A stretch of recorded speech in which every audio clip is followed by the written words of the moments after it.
Welcome to Believe It or Not, an Interfaith Grand River program. I'm your host, August Edelman, and I'm joined today by the Mayor of Waterloo, Dorothy McCabe. Hi, August. Thank you so much for being on the show. No, it's a real pleasure. Thanks for the invitation.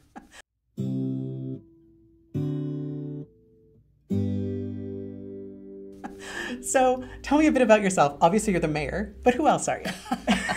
Well, I'm one of 7 kids in my family. I grew up about an hour north of here, and like so many people, I came to Waterloo when I came to go to school. I went to Wilfrid Laurier many years ago, and it was a community that I would leave to go. Like, I lived in Toronto for a bit, lived in London, Ontario for a bit, traveled quite a bit, but I kept coming back to Waterloo because there was just something that continued to draw me here. So my family and I have lived here on and off I've been here on and off since I was at university, so we're going back 3 decades. And yeah, I love it. Yeah, very cool. I relate to that. I also came here for university at Laurier, left for grad school, came back because there's just something special about it here. There is something special about it, yeah. That's all. How did you, or why did you decide to run for mayor? Oh, a few reasons, but the main one is climate change. Around climate change, it's been working on issues connected to that, or things that I was doing as a volunteer for a number of years with Climate Action Waterloo Region, as well as Cycle WR and some other organizations, and I also used to work for municipal government. I was and provincial government. I worked with John Malloy, former MPP in Kitchener Centre, a number of years ago, and then I went to former Mayor Carl Zare's office for a few years, and I kind of fell in love with municipal government. Did my master's then, when I was his chief of staff, and then I was at the town of Milton, and so I spent quite a few years as I like to say, sort of an advisor. And then I decided, when Dave Jaworski decided he wasn't running again, I thought I'd like to try go from advisor to decider. So I wanted to be a voice around the decision-making table. So yeah, and I was fortunate enough to get elected in October 2022, and I've been loving the ride ever since. That's so cool. Yeah, that's so cool. Has your faith background shaped your desire to get into municipal government, or to be passionate about the things you're passionate about? Well, I think yes, because I grew up, as I said, an hour north in a farming community. So the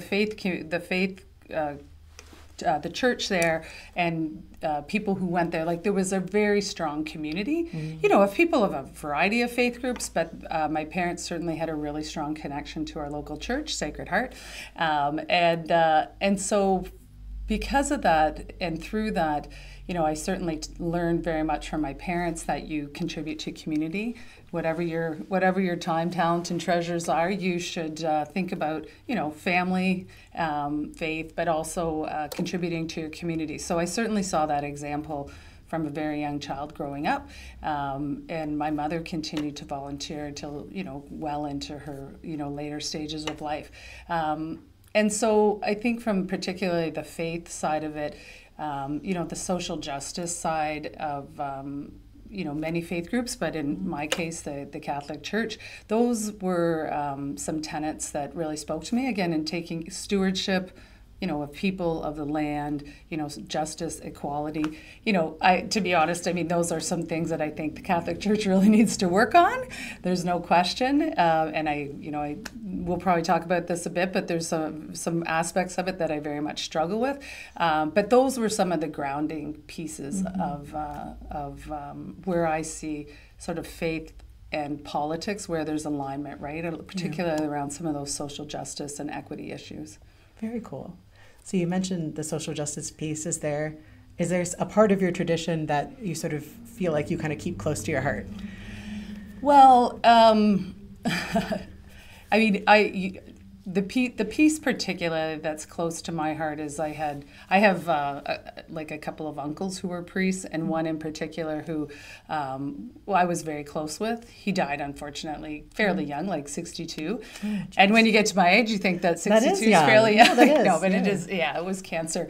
But he was a real, from a young child, he was someone who was very much open to discussing what were some of the challenges of the faith and what were some of the, the good side of it.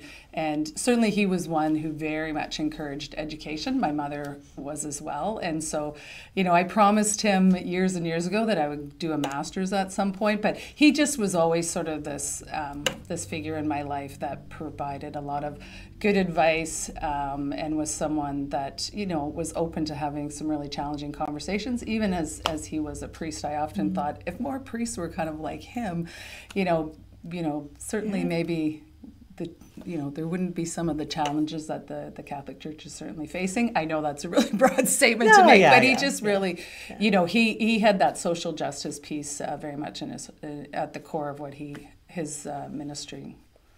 That's so special to have a person like that in your life. Yeah. And whether it's a family member or a family friend or somebody who can kind of be that person, you're like, that's the way that you're doing it right. Yeah, absolutely. And he was certainly someone I talked to when I really, at different points in my life when I really struggled with it. And, when he would, very non-judgmentally, try and help me kind of see from his perspective or provide, because he's a theologian by training, like to provide, some advice on where, the church could change, and certainly where maybe there was room for me to still be connected.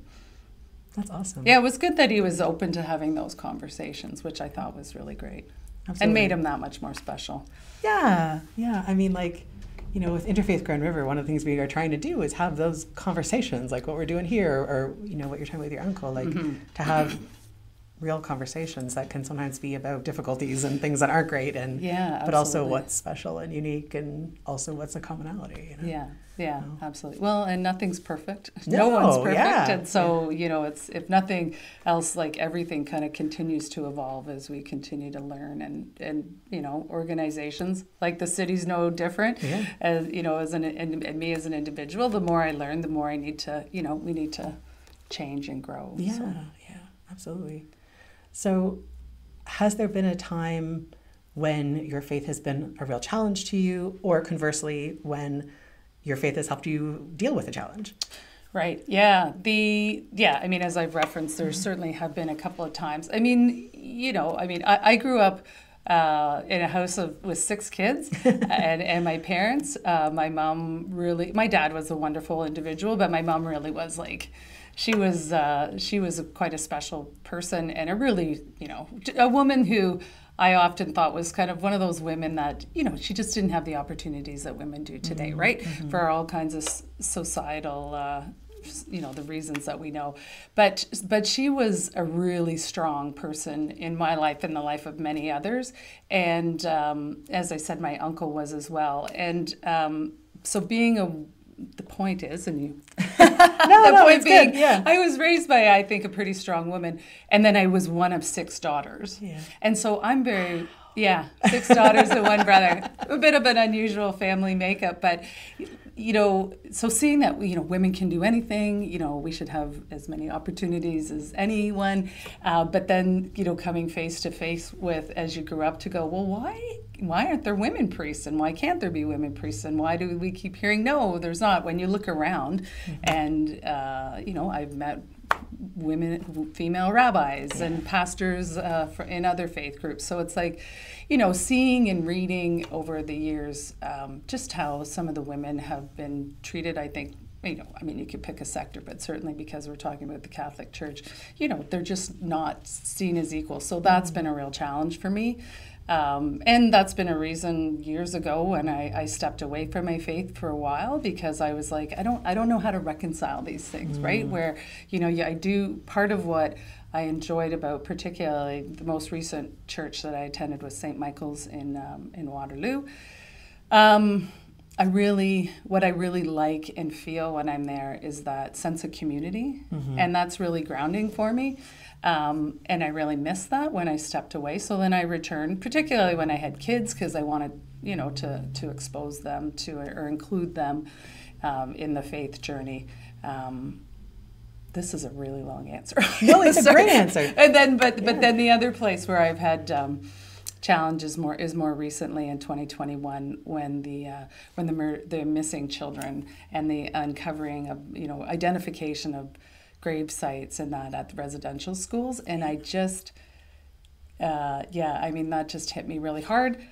Clearly, it's more devastating for people in our First Nations community, but just knowing that, the Catholic Church and people, like up until 1996, these schools some of them remained open, really difficult for me to wrap my head around. And then to think, my understanding is that like other faith groups and other churches have paid reparations and made fulsome apologies, and that our church hasn't, to as big a degree as my understanding is First Nations have been looking for. So I really struggle with that. And then how I feel about attending a mass and things like that, when it just feels like this is a real gap. I know some other Catholics who are, they've taken it as, let's step in and, take action and that kind of stuff. And I'm, quite honestly still thinking through how that feels for me. That's valid. Yeah. I've talked to so many people who've said there was a time in my life I stepped back, or there was a time in my life I was away for, 20 years or whatever before I found a way to reconnect or to connect differently or whatever. So I thank you for sharing that, because I think it's something that a lot of people deal with. Yeah. And, dealing with these big, these are not small issues. No, they're not. And I certainly don't want to sound like this is, weighs more heavily on me than, some of the, the First Nations communities or anything like that. Because certainly, I mean, they're the ones who've experienced the horrific, the experiences at the residential school, obviously much more like so I don't want it to seem like my burden is nothing compared to the burden that some of them still carry today as survivors and that. So Sure. But yeah, it's just it's something that that still doesn't feel right for me. Yeah. And valid, like you were saying, you're always changing and growing, right? Yes. You're still processing and you're still figuring out, and valid. Yeah. Totally valid. Yeah. So you've mentioned a bit about being in a church and feeling that sense of community, and that you grew up with that kind of community in your church space. How has your tradition and your faith practice sort of shaped your understanding of community, or shaped the community you surround yourself with? That's a really good question, because it's interesting.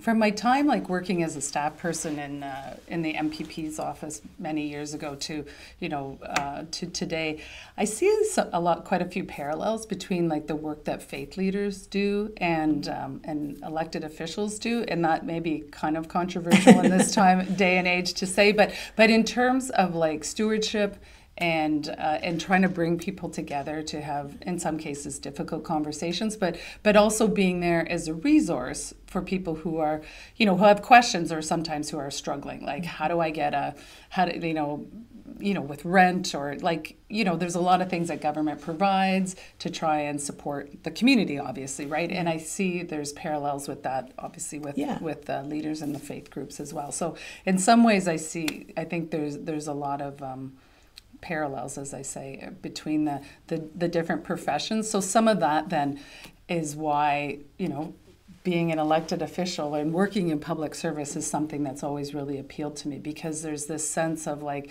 really giving back, really trying to connect with the community to understand, what's the community like from your perspective versus my perspective, because obviously it's different, but how can I be there to, in a lot of cases, my role right now is to help people make connections across the community, but also to understand better what the city's doing, or regionally what the region's doing, and how it can better serve the community.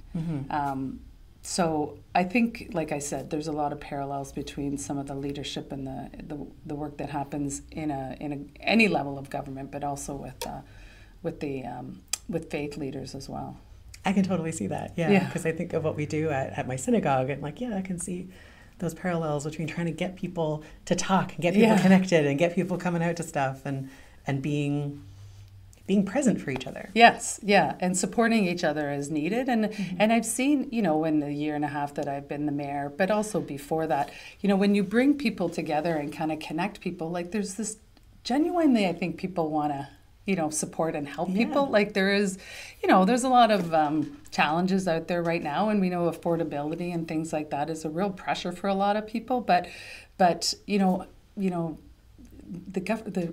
city is here, cities, municipalities, governments, they really are there to try and support the community and where we can. So, where we can kind of bring people together to talk or better understand some of these challenges, and then say, you know what, you're facing this and you're facing this, and, so either we need to maybe address it, or, there's resources out there maybe you weren't aware of, let's connect you to them. Again, lots of parallels, I think, between the two sectors. I can totally see that. Yeah, and that's that's something that I learned from John Malloy, who's he's the director of the Center for Ethics at Ethics and Politics at Martin Luther College at Laurier. And someone, he was one of the people that I learned that from when I was a staffer for him, because I was like, because he made a real effort to reach out to the various faith groups, and I'm like, why is that? Why are you doing that? And he was saying, the roles are really very similar, and it's a really good way to connect with people, and That's so cool. So I guess my kind of final question is if there's something that we didn't talk about today that you're like, I hope she asked me about that because I have a insightful answer. Or if there's sort of a message you want to sort of share with the people at home who are watching this, is there sort of a thought that you want to share? Yeah, I guess I would say that, people like elected officials, I speak for myself as the mayor, but on behalf of the city, we really, our communities are changing, and they're changing pretty quickly, and we know they're changing, and we know we're never probably going to be able to keep up with that change, and we know that different groups need different things from us, and sometimes they're from a variety of different backgrounds, but particularly with respect to faith groups. So we are working as hard as we can to really try and get it right, and know that we're going to make mistakes. But we really, staff are trying to, like I said, things are moving quickly and changing quickly, and we're trying to adjust as an administration so that we can build a community where people, whether they're from whatever country they may have originated from, or wherever they may have originated from in Canada,